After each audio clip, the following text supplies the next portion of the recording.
think that this series, and I think what we're doing is so important because it puts information out there that we didn't have. I think the biggest thing for me, and I'll be really short, is that I think that we are all afraid. I was afraid to go out on my own. No one, I didn't have people in my life that, trust me, my mother and my family were amazing, but they aren't entrepreneurs. They aren't people that go after things like that. They just work, and I'm from the East Coast. They work in the government. They go 9 to 5, and you come home and you off on the weekends, and that I knew that wasn't going to be my life, but I didn't know how I was going to do it, and so I think with American Dream Revise, we give you that blueprint. We give you that not only the inspiration, but we give you that empowerment to say, you know what, Lisa's doing it, Bridget's doing it. These people are doing it. You can do it, and it's not going to come easy. It's not going to be this easy path. And I know we can make it sound so wonderful and amazing, but yeah, it's hard. Talk about starting from the bottom. Like, it took us 2 years just to get to stand right here with you tonight, and we have 4 episodes, and we want more. And and that's what we want to give you more, and we want to inspire people all over, and young people, and partner up with schools and do all of that. But it takes time, and you can't be afraid to do that.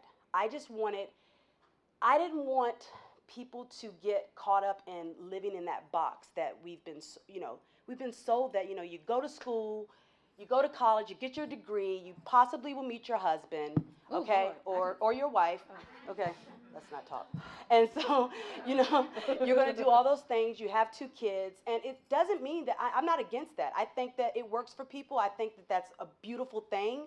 I promote that, but I honestly felt like there are a lot of people that have these wonderful, amazing ideas, and they're just afraid to go after it. They don't believe that they are worth it, or they don't believe. It's like you look at Bill Gates and you say, wow. Man, he is so blessed. He's amazing. Like, that brain is amazing. But don't think for 1 second that there's not something creeping around, floating around in your brain right now that can do the exact same thing. It may not be Microsoft, but it could be whatever your Microsoft is. And so that's why I wanted to partner up with Lisa, because what she gave you just now is what she's like, we're talking about at Roma Cafe, and I walked out of there like, okay, we're getting ready to take over the world. Where are my keys? Where am I going to drive? Where do I go? And I'm like, I even went home, and I'm just like, okay, let me sit down at my desk. I feel like I should be typing something. What should I do? And it took time, but it was just an amazing feeling that has never left me since I've been on this project. And I can't say that about everything that I've worked on or been a part of, or jobs that I've worked, or companies I've worked for.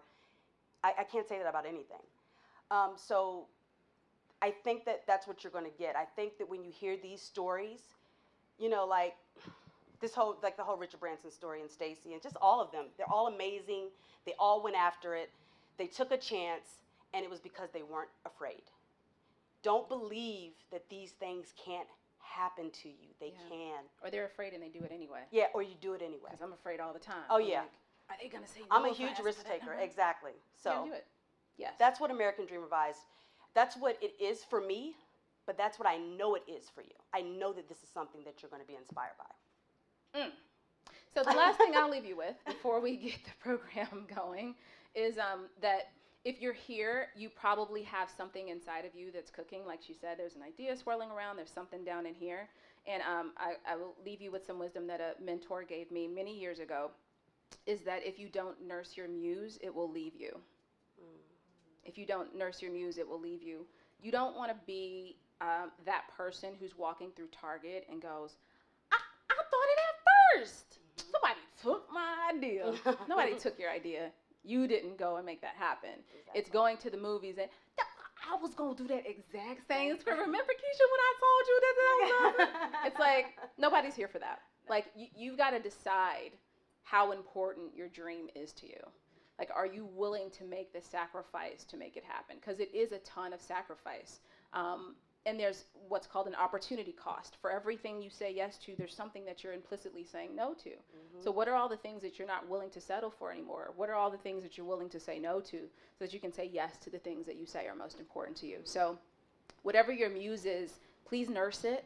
Please do something with it. Please make it happen. I don't believe in accidents. I believe that if an idea is in your head or in your heart, God put it there, and there's a specific reason. So in that regard, it's almost a responsibility, right? Because we almost see our work as being like, oh, but I'm just an actress. Oh, I'm just a writer. Oh, I'm just an entrepreneur. I just want to start my company. But it's just as important as curing cancer. Do you know what I'm saying? Because if you see something that inspires somebody, you could save their life.